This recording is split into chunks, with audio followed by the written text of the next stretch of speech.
Dahl the witches, Mr. Jenkins and his son. Mr. Jenkins came striding to our table with a very purposeful look on his face. "Where is that grandson of yours?" he said to my grandmother. He spoke rudely and looked very angry. My grandmother put a frosty look but didn't answer him. "My guess is that he and my son Bruno are up to some devilment," Mr. Jenkins went on. "Bruno hasn't turned up for his supper, and it takes a lot to make that boy miss his food. I admit he's a very healthy appetite," my grandmother said. "My feeling is that you're in on this as well," Mr. Jenkins said. "I don't know who the devil you are, and I don't much care. But you played a nasty trick on me and my wife this afternoon. You put a dirty little mouse on the table. That makes me think all three of you are up to something. So if you know where Bruno's hiding, kindly tell me at once."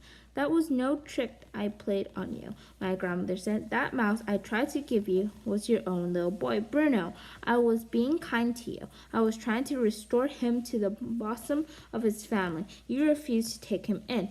"What the blaze do you mean, madam?" shouted Mr. Jenkins. "My son isn't a mouse." His black mustache was jumping up and down like crazy as he spoke. "Come on, woman, where is he? Out with it." The family at the table nearest to us had all stopped eating and were staring at Mr. Jenkins. My grandmother sat there puffing away calmly at her black cigar. I can well understand your anger, Mr. Jenkins," she said. "Any other English father would be just as cross as you are.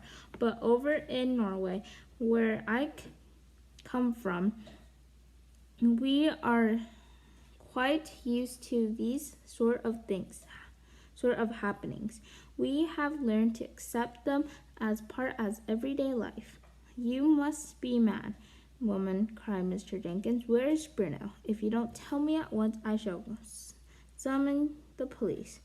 "Bruno is a mouse," my grandmother said, calm as ever.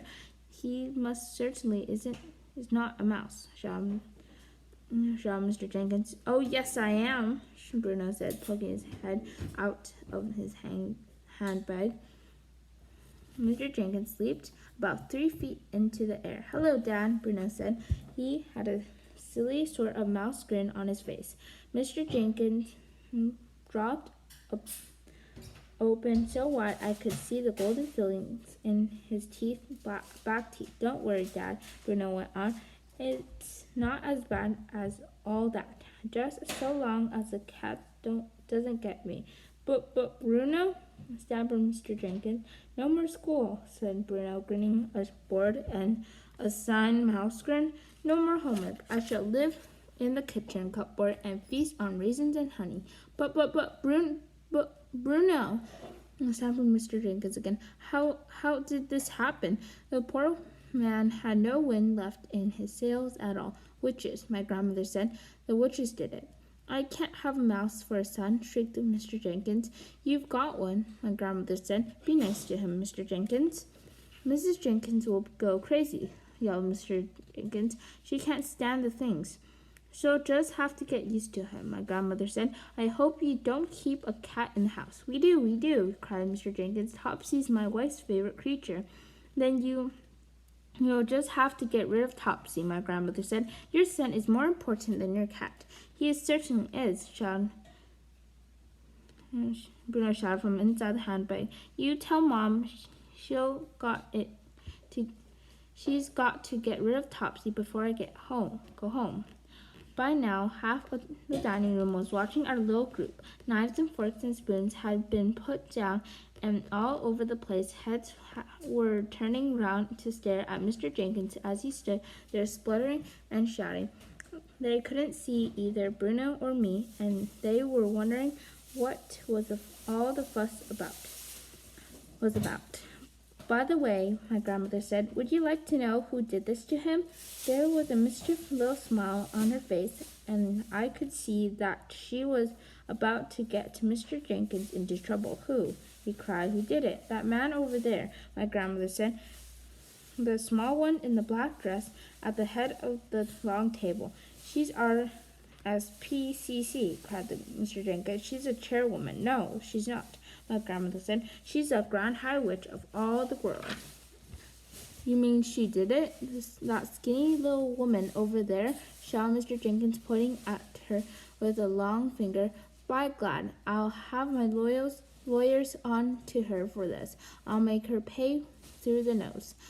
I wouldn't do any rash, my grandmother said to him. That woman has magical powers. She might decide to turn you into something even sillier than a mouse, a cockroach perhaps. Turn me into a cockroach, shouted Mr. Jenkins, puffing out his chest. I'd like to see her try. He swung around and stared and marching across the dining room towards the Grand High Witch. My grandmother and I watched him. Bruno had jumped up onto our table and was watching his father. Particularly everyone in the dining room was watching. Mr. Jenkins now. I stayed where I was, peeping out of my grandmother's handbag. I thought it might be wiser to stay put.